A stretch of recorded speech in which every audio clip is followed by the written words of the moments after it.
अस्सलाम वालेकुम नाज़रीन, आओ आहियां अली रज़ा नाज़रीन। पाकिस्तान भी उन्हनि मुल्कनि में शामिल आहे जेके सख़्त नतीजा भोगे रहिया आहिनि। आलमी सतह ते पाकिस्तान मौसमियाती तब्दीली खां सभ खां वधीक मुतासिर थींदड़ मुल्कनि में 5 नंबर ते आहे, जॾहिं त मुल्क अंदरि सभ खां वधीक मुतासिर थींदड़ सूबो सिंध आहे। सिंध हिन वक़्तु शदीद हीट वेव जे वकड़ में आहे, जिते सिज जी तपिश ऐं गरम हवाउनि ज़िंदगीअ खे सख़्त मुतासिर कयो आहे।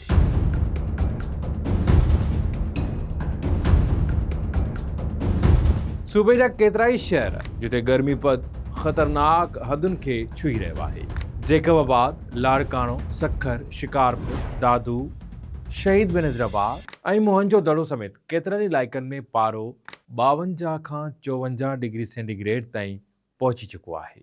सख़्त गर्मी ऐं तेज़ लुकुनि सबबि शहरनि जूं घिटियूं ऐं बाज़ारूं वीरान नज़र अचनि थियूं, जॾहिं त माण्हू पंहिंजी हिफ़ाज़त ख़ातिर घरनि ताईं महदूद थी विया आहिनि। हिकु तरफ़ मौसमियाती तब्दीली जा असर ऐं कुदरती गर्मी जी लहर अवाम लाइ इम्तिहान बणियल आहे, त ॿिए तरफ़ बिजली जी डिघी ऐं अणएलानियल लोडशेडिंग सूरतहाल खे वधीक संगीन बणाए छॾियो आहे। सख़्त गर्मी में बिजली जी खोट सबबि शहरी सख़्त परेशानी ऐं अज़ियत खे मुंहुं ॾेई रहिया आहिनि, जंहिं करे आम ज़िंदगी मुतासिर थी रही आहे।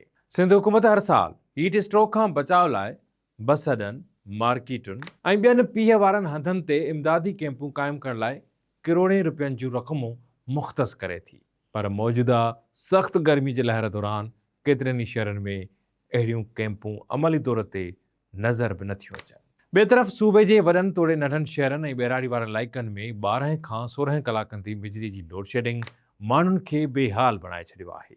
बिजली जी लगातार बंदिश सबबि पाणी जी फरहमी बि सख़्त मुतासिर थी रही आहे, जंहिं करे केतिरनि ई इलाइक़नि में पाणी जी खोट पैदा थी वई आहे।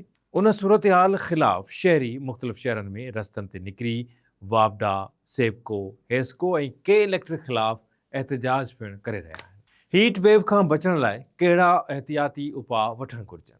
तिबी माहिरनि जो चवणु आहे त हीट वेव दौरान ग़ैर ज़रूरी तौर ते घरनि खां ॿाहिरि निकिरण खां पासो कयो वञे, वधि खां वधि पाणी इस्तेमालु कयो वञे ऐं हल्के रंग जा कपिड़ा पहिरिया वञनि। माहिरनि मूजिबि रोज़ानो घटि में घटि 12 खां 15 गिलास पाणी पीअणु, लीमो पाणी ऐं ॿियनि थधनि शरबतनि जो इस्तेमालु करणु घुरिजे।